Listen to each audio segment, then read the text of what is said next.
RCB ಗೆಲುವಿಗೆ ಕಾರಣವಾದ 4 ಎಸೆತಗಳು. ಪಂದ್ಯದ ನಂತರ ಹಾರ್ದಿಕ್ ಪಾಂಡ್ಯ ಹೀಗೆ ಹೇಳಿದ್ದಾರೆ: ಇಂಡಿಯನ್ ಪ್ರೀಮಿಯರ್ ಲೀಗ್ನ 54ನೇ ಮ್ಯಾಚ್ನಲ್ಲಿ ಆರ್ಸಿಬಿ ತಂಡವು ರೋಚಕ ಜಯ ಸಾಧಿಸಿದೆ.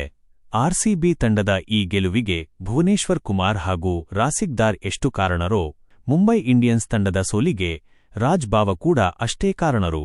ಏಕೆಂದರೆ ಈ ಮ್ಯಾಚ್ನ ಅಂತಿಮ ಓವರ್ನಲ್ಲಿ ಆರ್ಸಿಬಿ ತಂಡಕ್ಕೆ 15 ರನ್ಗಳ ಅವಶ್ಯಕತೆಯಿತ್ತು. ಈ ಹಂತದಲ್ಲಿ ದಾಳಿಗಿಳಿದ ರಾಜ್ ಬಾವ ಬರೋಬ್ಬರಿ 10 ಎಸೆತಗಳನ್ನು ಎಸೆದಿದ್ದರು. ಅಂದರೆ ಹೆಚ್ಚುವರಿ 3 ಎಸೆತಗಳೇ ಮುಂಬೈ ಇಂಡಿಯನ್ಸ್ ಪಾಲಿಗೆ ಮುಳುವಾಯಿತು. ರಾಜ್ ಬಾವ ಕೊನೆಯ ಓವರ್ ಮೊದಲ ಎಸೆತವನ್ನು ವೈಡ್ ಎಸೆದಿದ್ದ ರಾಜ್ ಬಾವ ಮರು ಎಸೆತದಲ್ಲಿ ನೋ ಬಾಲ್ ಮಾಡಿದರು. ಪರಿಣಾಮ ಆರ್ಸಿಬಿ ತಂಡಕ್ಕೆ 2 ರನ್ಗಳು ಸಿಕ್ಕವು. ಇನ್ನು ಫ್ರೀಹಿಟ್ ಎಸೆತದಲ್ಲಿ 1 ರನ್ ನೀಡಿದರು.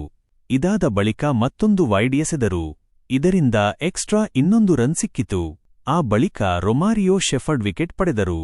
ಆದರೆ ಆ ಬಳಿಕ ಭುವನೇಶ್ವರ್ ಕುಮಾರ್ಗೆ ಬೌನ್ಸರ್ ಎಸೆಯಲು ಹೋಗಿ ಮತ್ತೊಂದು ವೈಡ್ ನೀಡಿದರು. ಮರು ಎಸೆತದಲ್ಲಿ ಭುವಿ 6 ಸಿಡಿಸಿದರು. ಇನ್ನು 5ನೇ ಎಸೆತದಲ್ಲಿ 1 ರನ್ ಕಲೆಹಾಕುವ ಮೂಲಕ ರಾಸಿಕ್ ದಾರ್ಗೆ ಸ್ಟ್ರೈಕ್ ನೀಡಿದರು.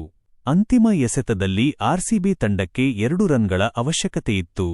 ಈ ವೇಳೆ ರಾಸಿಕ್ ನೀಡಿದ ಕ್ಯಾಚ್ ಕೈಚೆಲ್ಲುವ ಮೂಲಕ ರಾಜ್ ಬಾವ 2 ರನ್ ಬಿಟ್ಟುಕೊಟ್ಟರು. ಈ ಮೂಲಕ ಆರ್ಸಿಬಿ ತಂಡ ಕೊನೆಯ ಓವರ್ನಲ್ಲಿ ರೋಚಕ ಗೆಲುವು ದಾಖಲಿಸಿತು. ಅಂದರೆ ಇಲ್ಲಿ ರಾಜ್ ಬಾವ ಕೊನೆಯ ಓವರ್ನಲ್ಲಿ 3 ವೈಡ್ ಹಾಗೂ 1 ನೋ ಬಾಲ್ ಎಸೆಯುವ ಮೂಲಕ ಒಟ್ಟು 10 ಎಸೆತಗಳನ್ನು ಎಸೆದಿದ್ದರು. ಈ ಹೆಚ್ಚುವರಿ 4 ಎಸೆತಗಳ ಮೂಲಕ ಆರ್ಸಿಬಿ 5 ರನ್ಗಳನ್ನು ಕಲೆಹಾಕಿದ್ದರು. ಅಂದರೆ ರಾಜ್ ಬಾವ ಎಸೆದ ಹೆಚ್ಚುವರಿ ಎಸೆತಗಳೇ ಆರ್ಸಿಬಿ ಗೆಲುವಿಗೆ ಕಾರಣವಾಯಿತು ಎಂದರೆ ತಪ್ಪಾಗಲಾರದು. ಪಂದ್ಯ ಸೋತ ನಂತರ ಹಾರ್ದಿಕ್ ಪಾಂಡ್ಯ ಹೇಳಿದ್ದೇನು? ಪಂದ್ಯದ ಮುಕ್ತಾಯದ ಬಳಿಕ ಮಾತನಾಡಿದ ಮುಂಬೈ ಇಂಡಿಯನ್ಸ್ ನಾಯಕ ಹಾರ್ದಿಕ್ ಪಾಂಡ್ಯ ಸೋಲಿಗೆ ಅತೃಪ್ತಿ ವ್ಯಕ್ತಪಡಿಸಿದರು. ಕೊನೆಯ ಓವರ್ನಲ್ಲಿ ನಮ್ಮ ತಂಡ ಸೋತಿತು. ನಮ್ಮ ತಂಡ ಬ್ಯಾಟಿಂಗ್ನಲ್ಲಿ ಅಬ್ಬರಿಸಿಲ್ಲ. ಪವರ್ ಪ್ಲೇನಲ್ಲಿ ಸ್ಟಾರ್ ಆಟಗಾರರು ಔಟ್ ಆಗಿದ್ದರು ಮತ್ತು ಬೌಲಿಂಗ್ನಲ್ಲಿ ಕೊನೆಯ ಓವರ್ನಲ್ಲಿ ವೈಫಲ್ಯ ಆಗಿತ್ತು. ಕೊನೆಯಲ್ಲಿ 1 ಬಾಲ್ಗೆ 2 ರನ್ ಬಾರಿಸಿ ಪಂದ್ಯ ಗೆದ್ದಿತ್ತು ಆರ್ಸಿಬಿ.